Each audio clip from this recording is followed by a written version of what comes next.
Are you channel का narration world आप सबका हार्दिक स्वागत करता है। आज हम आपको नरेशन वर्ल्ड पार्ट नंबर 1 सिखाने जा रहे हैं, पढ़ाने जा रहे हैं। तो नरेशन की भूमिका आई आज हम आपको दोहे में समझाते हैं, फिर आपको पार्ट 2 में, पार्ट 3 में नरेशन के नियम को भेजते रहेंगे। और आप सबसे ये अपील है जो इस चैनल के लिए नए हों, इस वीडियो को सब्सक्राइब, लाइक और शेयर करें ताकि नोटिफिकेशन आपके समक्ष नियमित पहुंचती रहे। ध्यान दें, नरेशन में डायरेक्ट और इनडायरेक्ट बन जाते हैं, सिंगल में आरवी और डबल आरएस हो जाते हैं।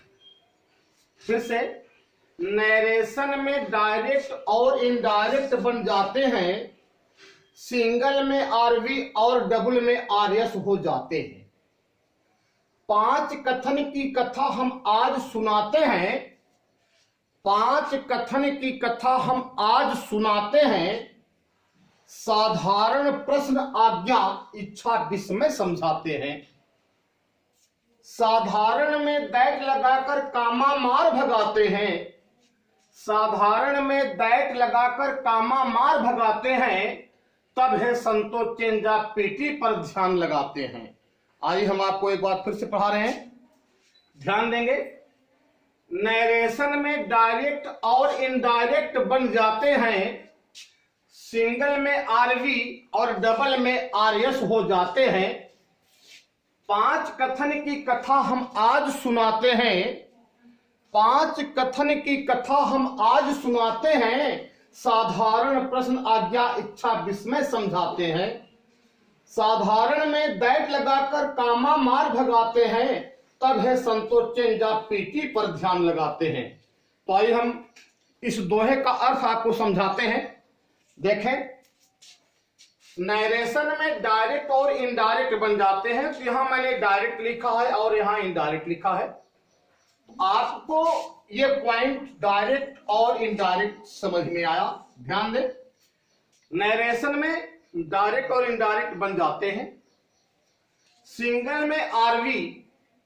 देखें, ये सिंगल कामा है, इस सिंगल कामे के बाहर वाला पोर्शन है, इसको हम रिपोर्टिंग वर्ब कहते हैं। जो आरवी लिखा है, आर से रिपोर्टिंग, वी से वर्ब। तो ही सेड टू मी, ये क्या है? Reporting verb. जो लिखा है सिंगल में, तो ये सिंगल कामे के बाहर वाला पोर्शन है, इससे हम रिपोर्टिंग वर्ब कहते हैं। और डबल में आरएस हो जाते हैं। और डबल में आप देख रहे हैं, यहां भी डबल कामा है और यहां भी डबल कामा है। जो डबल कामा में बंद वाला भाग है, उसे हम रिपोर्टेड स्पीच कहते हैं। तो नरेशन में डायरेक्ट और इनडायरेक्ट बन जाते हैं, सिंगल में आरवी और डबल में आरएस हो जाते हैं। 5 कथन की कथा हम आज सुनाते हैं। इसका अर्थ यह हुआ कि जब हम डायरेक्ट से इनडायरेक्ट बनाएंगे तो 5 सेंटेंस लेते हैं। उसमें साधारण वाक्य, प्रश्नवाचक वाक्य, आज्ञा सूचक वाक्य, इच्छा सूचक वाक्य और विस्मयादिबोधक वाक्य। इन्हीं 5 सेंटेंस की हम डायरेक्ट से इनडायरेक्ट बनाते हैं। आए, साधारण में दैट लगाकर कामा मार भगाते हैं, तब है संतो चेंजा पीटी पर ध्यान लगाते हैं। देखें आप, ये he said to me, I am writing my letter, ये आपका डायरेक्ट है।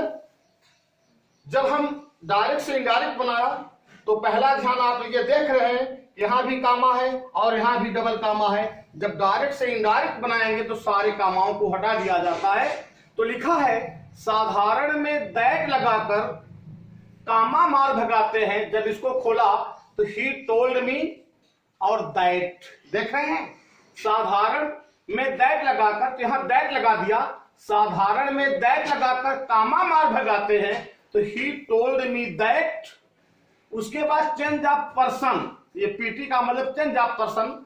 आई को मैंने ही के बराबर चेंज किया तो यहां ही हो गया, यहां आई एम था, तो यहां मैंने चेंज ऑफ टेंस किया तो इज एम आर का क्या हो जाता है, वाज वर हो जाता है। इसलिए यहां चेंज ऑफ पर्सन किया तो ही हुआ और चेंज ऑफ टेंस किया तो यहां क्या हुआ, वाज हुआ। इस तरह से जब आप डायरेक्ट से इनडायरेक्ट बनाएंगे तो हो जाएगा he told me that he was writing his letter. फिर से हम समझा रहे हैं, एक बार गा के समझा रहे हैं। नरेशन में डायरेक्ट और इनडायरेक्ट बन जाते हैं, सिंगल में आरवी और डबल में आरएस हो जाते हैं। 5 कथन की कथा हम आज सुनाते हैं, साधारण प्रश्न आज्ञा इच्छा विस्मय समझाते हैं। साधारण में दैट लगाकर कामा मार भगाते हैं, तब है संतोष चेंज ऑफ पीटी पर ध्यान लगाते हैं। तो कहने का मतलब यह है कि नरेशन में 2 पार्ट होते हैं, डायरेक्ट और इनडायरेक्ट। तो यहां देखिए डायरेक्ट लिखा है और यहां इनडायरेक्ट लिखा है। He said to me I am writing my letter, ये डायरेक्ट है। सिंगल में आरवी, जो सिंगल कामे के बाहर वाला पोर्शन होता है उसे हम रिपोर्टिंग वर्ब कहते हैं। आरवी का मतलब रिपोर्टिंग वर्ब, और जो डबल कामे में बंद है, यहां और यहां बंद है, उसे हम रिपोर्टेड स्पीच कहते हैं। 5 कथन ये जो लिखा है, तो हम 5 सेंटेंस की डायरेक्ट से इनडायरेक्ट बनाते हैं। साधारण वाक्य, प्रश्नवाचक वाक्य, आज्ञा सूचक वाक्य, इच्छा सूचक वाक्य, विस्मय बोधक वाक्य। और जब हम डायरेक्ट से इनडायरेक्ट बनाएंगे साधारण वाक्य का, तो रिपोर्टिंग वर्ब और रिपोर्टेड स्पीच को जोड़ने के लिए कंजक्शन दैट का प्रयोग किया जाता है। तो यहां मैंने दैट का प्रयोग किया है, और इस कामा को भी, इस कामा को भी, इस कामा को भी क्या किया, मैंने हटा दिया। उसके बाद हम यहां जो ही आया है, तो मैंने आई को ही के बराबर चेंज किया, इसको हम चेंज ऑफ पर्सन कहते हैं। और जो आई एम को मैंने वाच किया, इसको चेंज ऑफ टेंस कहते हैं। बहुत बहुत धन्यवाद, थैंक यू वेरी मच।